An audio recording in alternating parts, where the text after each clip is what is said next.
Depuis la première représentation du cinématographe le 28 décembre 1895, les productions cinématographiques développent une réflexion sur le langage malgré le cadre muet dans lequel elles évoluent.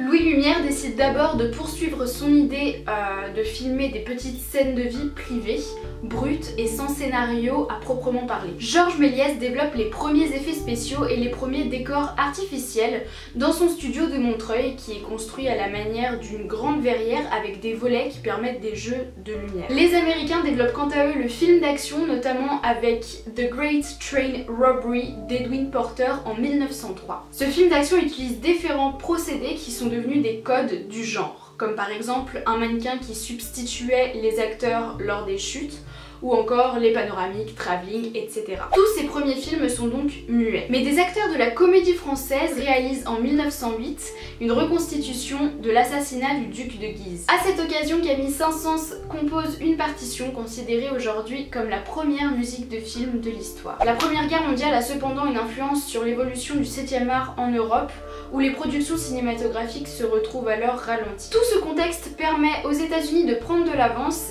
et de produire des réalisations aussi conséquentes que Naissance d'une nation de G.W. Griffith. Le cinéma prend donc une certaine ampleur dans les années 20 et un grand nombre de pays disposent de productions cinématographiques qui leur sont propres. En Allemagne, l'expressionnisme influence les œuvres cinématographiques de différents réalisateurs. Les réalisateurs russes, quant à eux, prennent le parti pris d'instruire. Ils inventent alors un langage cinématographique qui leur est propre, transmettant des émotions par les jeux de cadrage et les mouvements de caméra. Les États-Unis développent l'apogée du registre burlesque, notamment avec Buster Keaton et Charlie Chaplin. Les premiers films de Charlot paraissent en 1914 et elles dénotent notamment du côté sonore puisque c'est Chaplin lui-même qui compose les bandes-sons de la majeure partie de ses films. La musique qui souligne les gestes des personnages les exagère d'autant plus.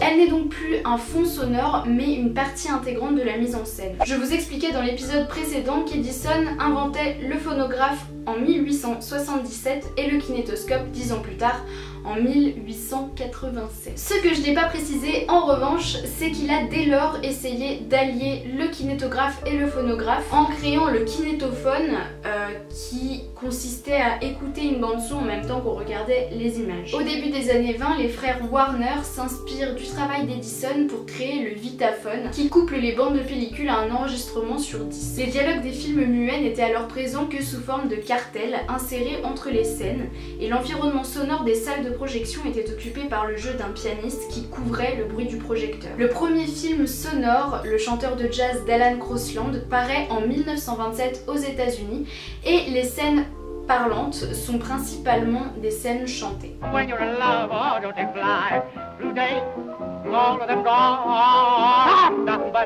L'idée de synchronisation entre l'image et le son est alors perfectionnée, mais toutes les salles de cinéma ne sont pas équipées de systèmes sonores adaptés. Au début des années 30, la radio s'est démocratisée, ce qui fait que la population est habituée aux enregistrements sonores, et petit à petit elle va se lasser du cinéma où elle ne peut pas entendre la voix des acteurs. On voit alors l'arrivée du cinéma parlant qui va créer quelques chamboulements au niveau notamment des méthodes de tournage. Le matériel sonore est trop imposant, ce qui entraîne des difficultés dans l'élargissement du cadre. Certains cinéastes vont alors mettre de côté la mise en scène de leur production et vont privilégier l'aspect commercial du sonore. Et bien que d'autres réalisateurs comme notamment Chaplin essayent de résister contre le cinéma parlant en utilisant simplement quelques bruitages, le cinéma muet va petit à petit disparaître. L'apparition du son dans les productions cinématographiques n'affecte cependant pas seulement les réalisateurs. En effet, les carrières de certains acteurs vont pâtir de cette évolution sonore lorsque les spectateurs vont entendre pour la première fois